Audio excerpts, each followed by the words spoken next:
So here I am at the kale patch. Now I do have this set and I've got this guy over here. And then I also have one kale patch that's behind me in another bin. So here we are. You've sauteed the kale, you've made chips out of the kale, you've eaten the kale raw, and now that you've got all this kale, what are you going to do with it? Because kale is like a weed and it keeps growing. So I think it's important to remember that you can also take the kale and you can cut it and make a soup out of it, and you can also can that soup. So that's what we're going to be doing today. We're going to be taking the kale straight from the greenhouse and then basically chopping it up into a nice soup that you can put away for the winter, because let's face it, we're all still going to get the sniffles, however you want to spin it, in the winter. And you know, it's always great when there's a snowstorm or maybe you're not feeling so well that you can just go out, grab, you know, onto your canning pantry, grab your can of kale soup, warm it up with your potatoes, and you're good to go. So I'm going to be taking some of the kale today, and I'm going to be basically mixing it down into a soup and then canning it.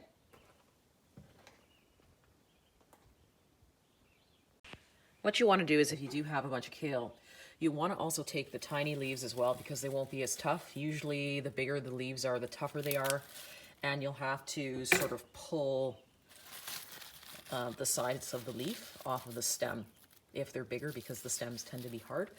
But this size is usually good enough, maybe a little bit bigger. The newer leaves tend to be a little bit more flavorful when you're trying to put it in a soup. So let's get some of this out of here. Actually, do I need my scissors? No, I don't. Let's get some of this out of here and get it all chopped up and ready to go. You'll need about 3 bunches of kale for your soup. So if you've got 3 bunches of kale handy, go ahead, take some, and let's make some soup.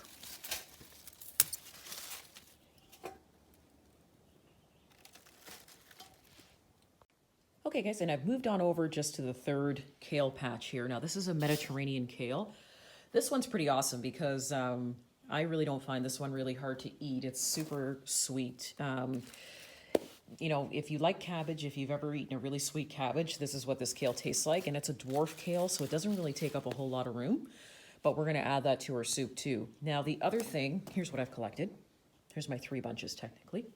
The other thing you're going to want to do is, if you have carrots growing in the garden, which I do, I have a little bit left, you'll want to add carrots to this soup too. Carrots. Ooh, these are nice.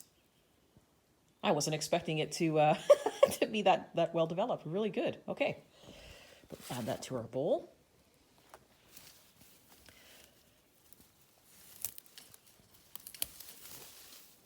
Awesome. You'll only need about a handful of these, so maybe I'd say 3 or 4, because they're going to be chopped up and thrown in with the kale.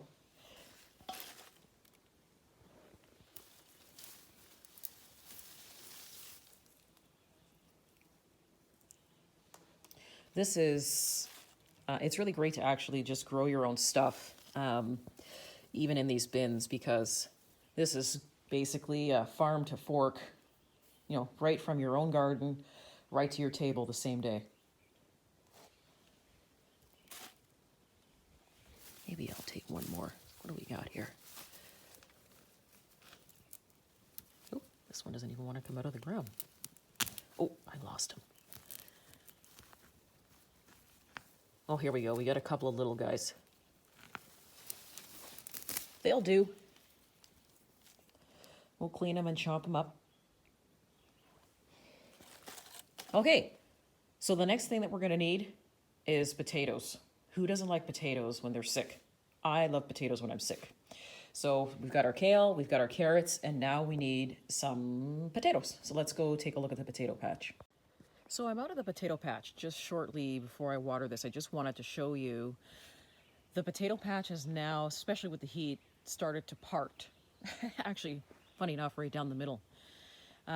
So it may not necessarily be standing up to the heat any longer because of the high 90s heat. But what we can do is, since we're making our kale soup, is we're going to just dig our own potatoes from our garden like we did with our carrots, and we're going to add that to the soup.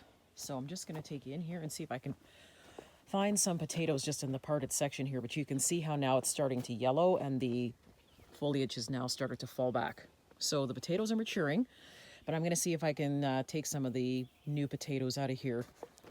See if I can find any. Oh, yeah. Here we go.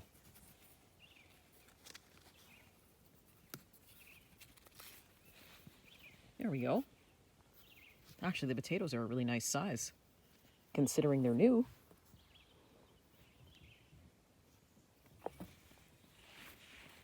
Just gonna put this guy here. They're usually not too far from the top if you're sort of just scouting around looking. Oh, here we go.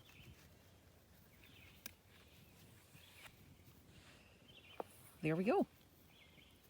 So these are a little bit bigger than, you know, a golf ball.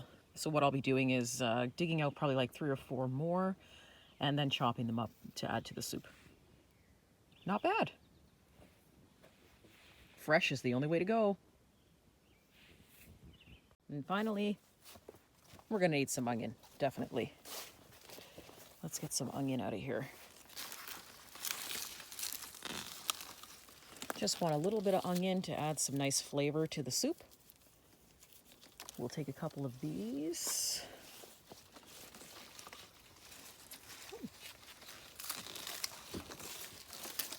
We're going to take a couple of these and we're going to add them to the soup, and away we go.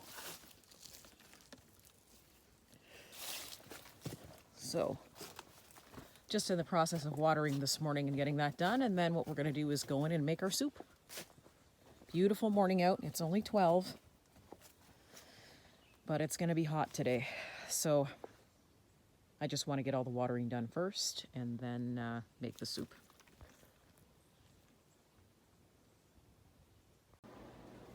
So now that we've got everything sort of cut up and washed from the garden, what I've done is I've kept some of the smaller stems just because they're not as hard as some of the older ones. So you want sort of if you do have kale that seems to be a little bit bigger in terms of the leaf size, then you might want to actually just pull some of the leaves away from the stem and just try to just keep the leaf, because then that way it won't come out tough.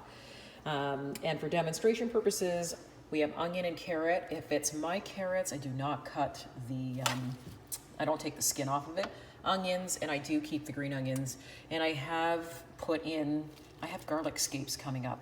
So, you know, if you're sick in the winter, who doesn't like garlic in their soup? I love garlic in my soup. So basically what you're gonna need for this recipe, if you wanna make it, is you're gonna be looking at least probably 10 pounds of potatoes, or less if you're only making it for 2. I'll let you use your judgment. You're gonna be looking at least maybe I'd say 2 to 3 pounds of carrots. You're gonna look at obviously putting in your onion. You're going to be looking at, and of course, your 3 bundles of kale, and then some salt, and also, you know, if you want, just like I did, I'm just adding in the extra, just the green onion, just for fun. I mean, you can put in add-ins or whatever you want. This is sort of how I make mine. So you're going to definitely need at least a gallon of water for your soup base. And now, for me, we have our own chicken broth here, so I've used that. And then what you're going to do is you're just going to add all of your ingredients to the pot for the day. Yep, that's right. You let it simmer for the day, and then you do your canning later on, which is great for me because it's so hot here. I don't feel like having a canner running in my kitchen. So you just take your kale and you toss it into your slow cooker.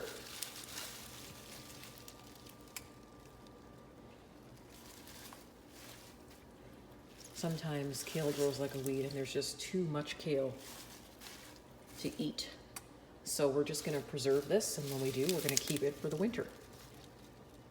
Put that into your slow cooker.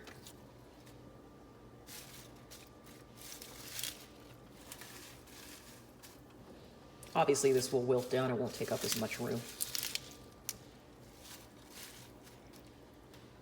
And then next, what you're gonna do is take your onions and carrots. Now, I'll be adding more onions and carrots. This is really just to sort of demonstrate for you what I'm doing here. So we're just gonna put all of our onions and carrots in here. And don't forget your potatoes.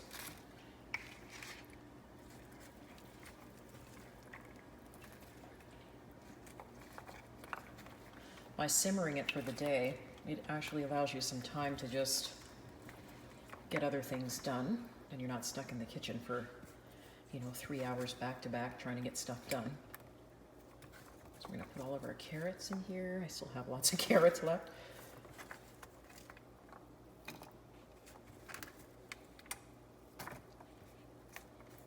And then I'm gonna use my green onion too. I'll put some more garlic in here.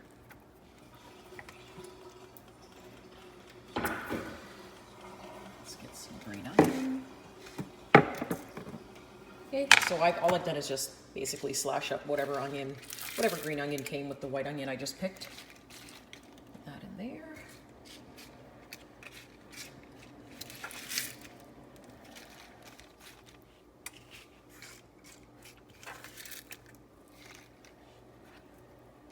Okay, so what you're gonna do is you're gonna obviously push this down, put your lid on when you're ready. Now, I like to throw in a little bit of pepper into my soup.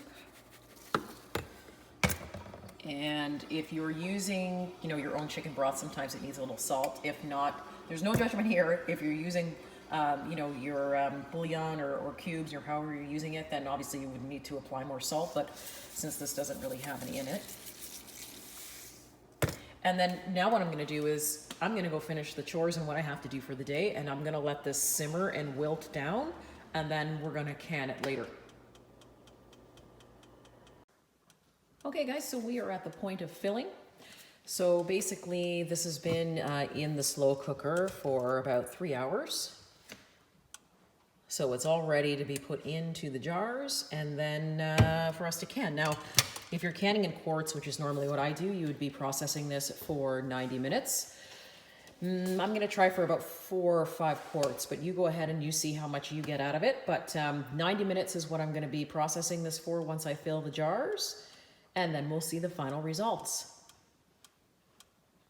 Let's see what this looks like. It smells really good.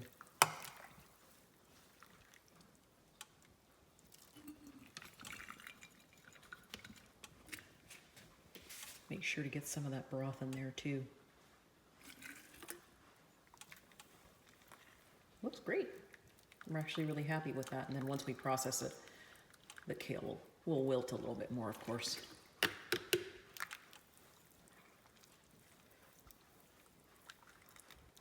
Some onions and potato in there. So I'm just gonna finish filling this up, guys, and then we will process it and see what the final outcome looks like. So just before I pop them into the canner, this is what they look like. I have guiltily put in a hot pepper in mine. I put in a hot wax and I put in a hot red pepper. You don't have to do that. It all depends on your heat tolerance, but we really like spicy here. So I'm only doing 3 quarts because guiltily, now that I realize how much this soup smells so good, and it's probably gonna be awesome, I'm gonna make garlic bread and kale soup for dinner. And so we will can 3 quarts of these and put it away on the shelf. Small batches are good too. So in the processor or food canner it goes for 90 minutes. And there we have it, guys. Here are the jars pulled out of the pressure canner. They're bubbling. One of them actually just popped the lid, so that's success. And there you have it. So harvesting your own food, bringing it directly in. We sat it in the slow cooker for about 3 hours, and then we washed up our mason jars and processed this into a soup.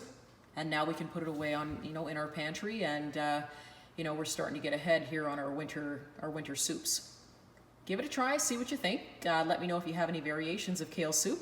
If you like this video, give me a thumbs up or subscribe. And if you have any comments, let me know. I always answer. Thanks for watching. See you soon.